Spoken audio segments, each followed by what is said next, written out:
Hello, my name is Paul in Perth, and welcome to This Is My Life, episode 148. I used to have a different name for this series, but it involves a word that I don't want to talk about much anymore, at least not for the time being. So I'm going to rename this series Welcome to My Life, or This Is My Life, for the next period anyway, as long as I stay no evidence of disease, which is a term I greatly love. So what I'm doing today is I'm getting outside and actually doing some work. The sun, you can see the sun is just there, so I'm going to have various parts of my body in the sun during this work, but I won't completely be in the sun. So I'll get some vitamin D, but I'll try not to overdo it. The first thing I want to do is take off the front bumper off of this smashed up Mazda 3, just to see how straight or how bent it is. I know it is at least a little bit bent, because I can see here, those are the two bolts for the front of the right-hand chassis rail, and they're meant to be one above the other, but the lower one is definitely further laid back. So I know that there's at least a small bend in the front of the chassis rail. The front of the chassis rail, though, is concertinaed. You'll see that when I get the bumper off, so they might be able to straighten that out.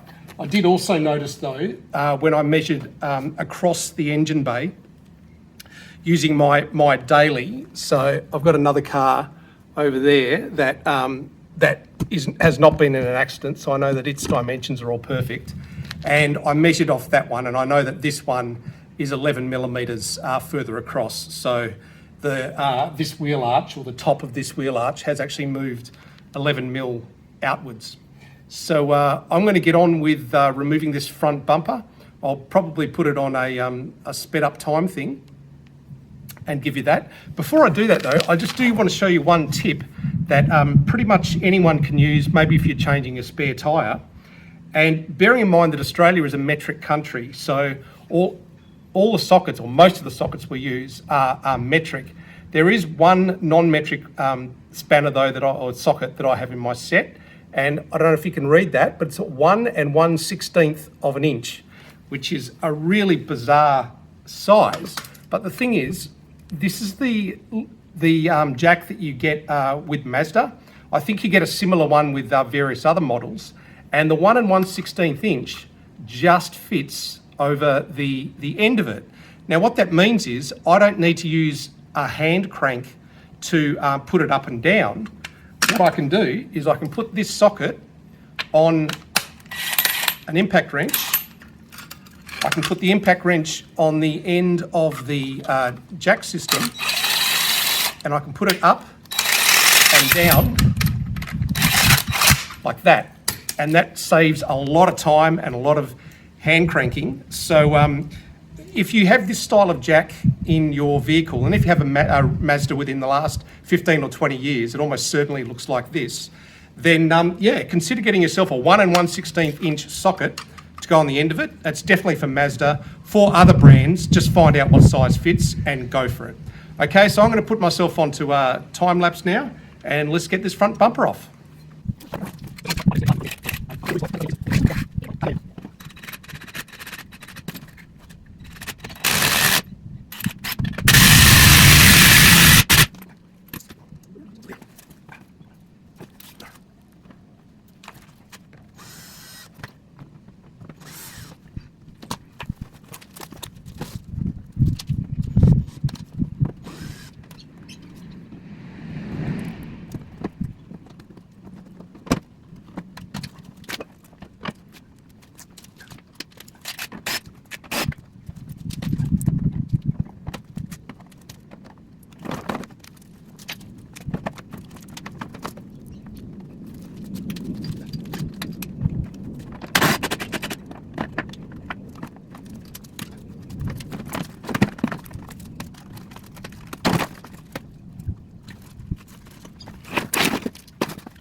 Okay, so if you have a look around the corner, you can see the first, what I describe as major issue, which is a bit of deformation in the front of the chassis rail. So if you look there, you can see that the bottom part of that chassis rail has collapsed down a bit. So if I was to want to be relicensing that car, I'd have to get that chassis rail either straightened out or repaired. And actually, I'm not sure that I could get a repairer to do that. They're normally pretty funny about doing anything to do with chassis rails, but we're here to find out, and that's what we've found out in this instance is, yep, definitely is a bit damaged there.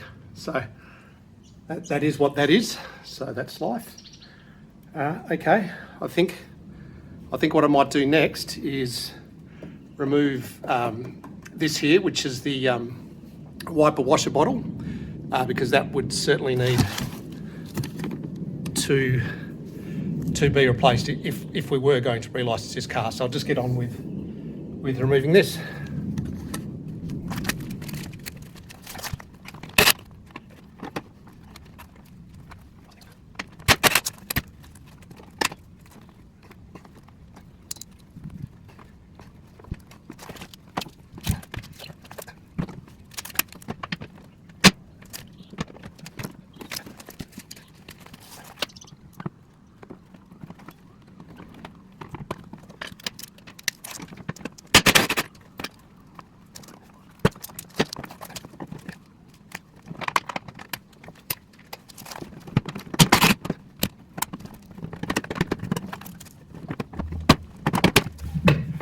Okay, so we've got the washer bottle out. As you can see, it was damaged in the accident, but this part, definitely replaceable. No problems with that.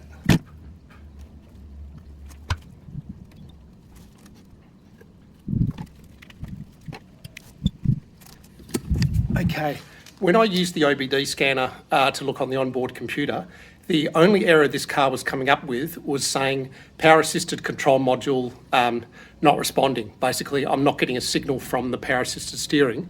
When I look down at the plug, I can see what looks like a broken back of the plug. So just have a look at this. Can you see? So that's the power steering assembly here. Can you see there that, down on it maybe, can you see there that it looks like in the accident, this whole thing has been stretched out, and it looks like in there that the bottom of that plug is damaged. I reckon that's probably why it's not getting a signal. If the wire is broken there, or if the wire is not broken there, then it's broken somewhere in the loom across the front here. Well, sometimes you have a win. What I did was I took the plug for the power steering apart, or at least I unwrapped it, and I found that actually it's a lot simpler plug than I thought. And actually it's just got these spade and clip connectors on them, and this one here had popped off during the accident. So I'm just going to reconnect this and start the car and see if my power steering comes back. Just as a little learning point, I've discovered just now that these two lines going into the power steering pump, you can actually just pull them out, and that orange grommet will come out and release it. And when you put them in, you can see the spades at the other end. So now that I've seen that, I would recognise it next time as knowing that's how they should look. The orange bits of rubber should be all the way in the base. And if they're not in the base, then it has disconnected. So I didn't know that before, I know that now, that's great. I'm going to plug it in and see where the power steering starts, and I've got a feeling that this is going to work. Okay. All right, here I am inside the vehicle. Here's my key. So pop it in the ignition, turn the aircon off.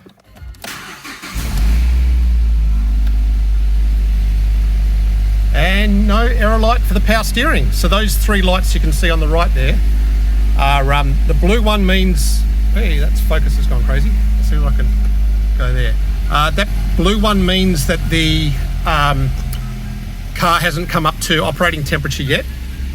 There's one red one because I haven't got my seatbelt on, and the other red one's because the handbrake is on. What there isn't is the error code for the power steering. So I definitely have fixed that. So that's great. That's one less thing that this car has faulted. I'm really happy. Okay.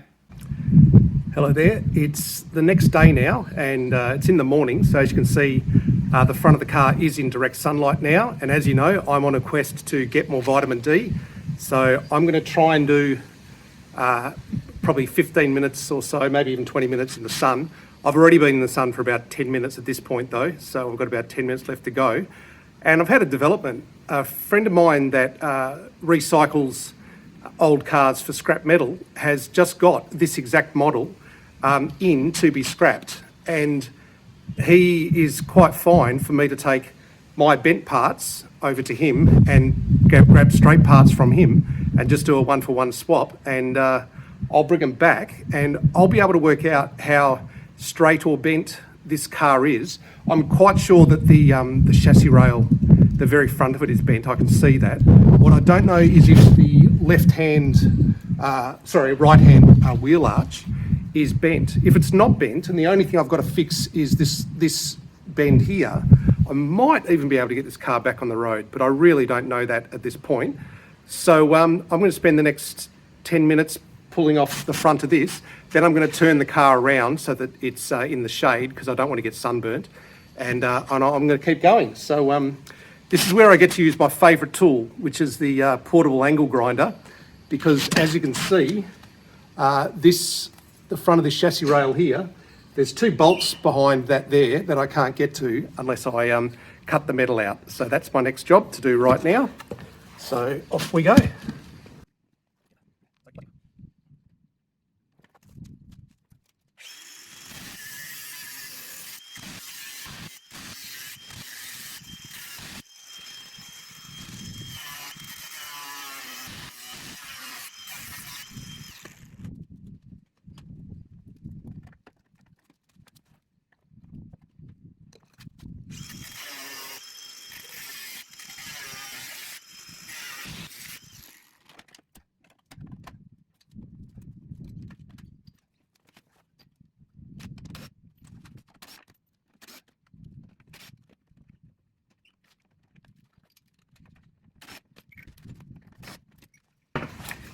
You can see there that it is actually damaged, so I'll have to replace this.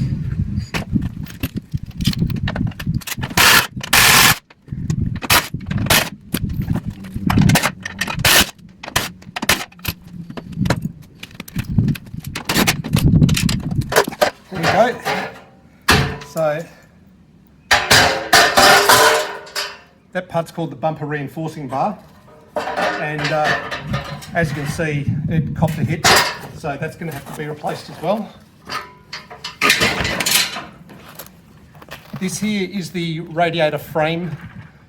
Radiator frame basically holds the radiator and the air conditioning condenser in place. So it needs to come out because it's been smashed in multiple places. I'm getting pretty close to how much sun I want to get, so I'll start this job. I don't know if I'll have to spin it around in the meantime, but I will start it.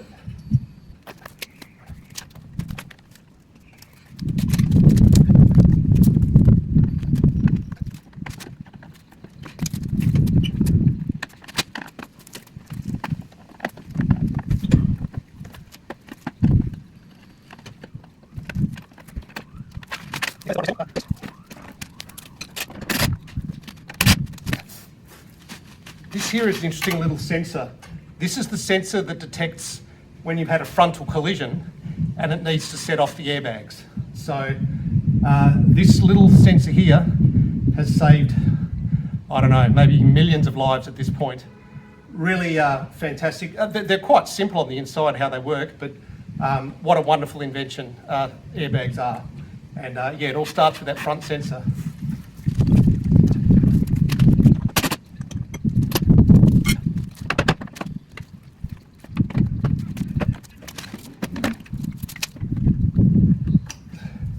This here is another interesting sensor. This is what's called the ambient air temperature sensor, and this temperature is used by the air conditioning system to know how hot it is outside. So so I can give you that outside temperature reading inside the cabin. It actually comes from this little sensor here.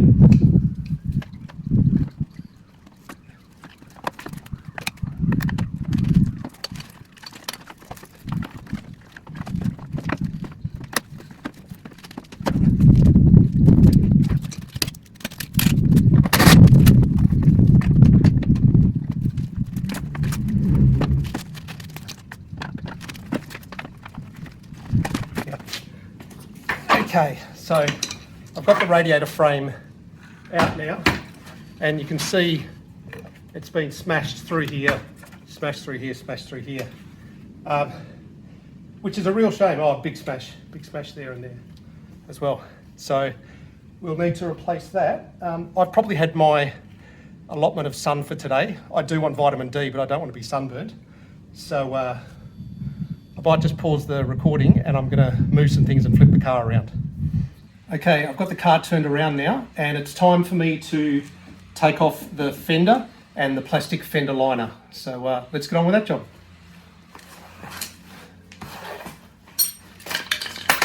Oh, and I know a lot of you worry about me, so I'll just show you.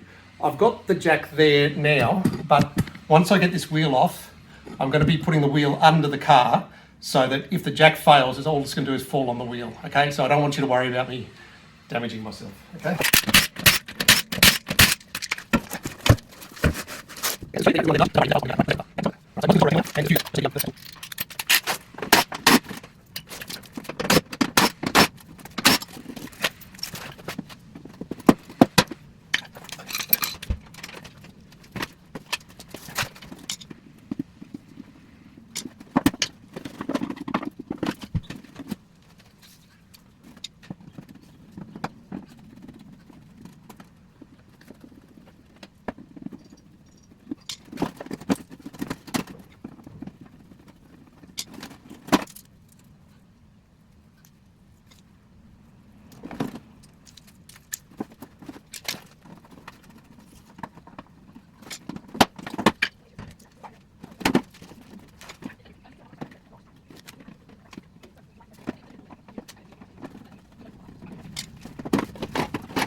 Okay, fender liner's out.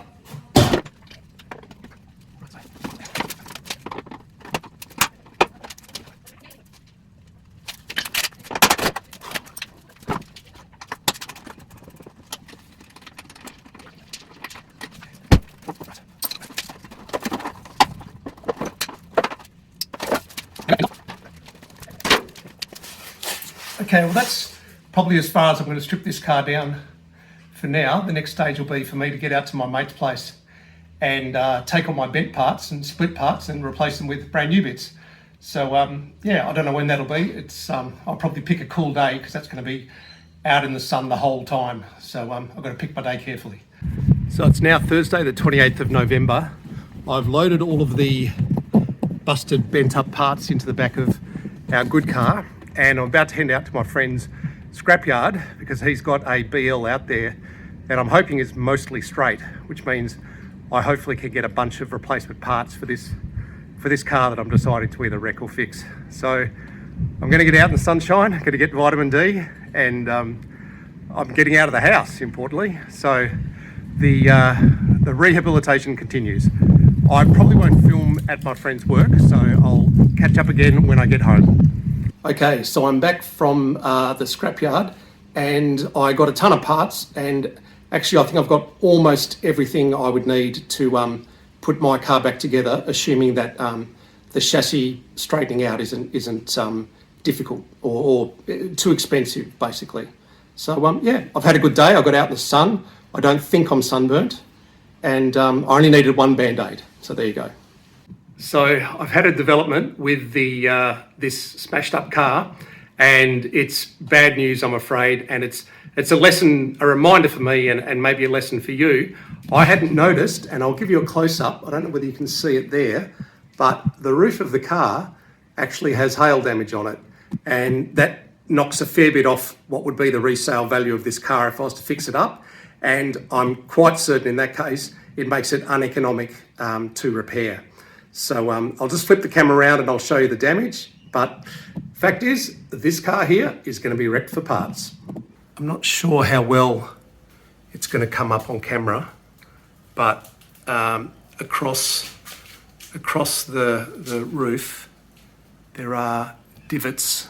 There you go, I can see some there.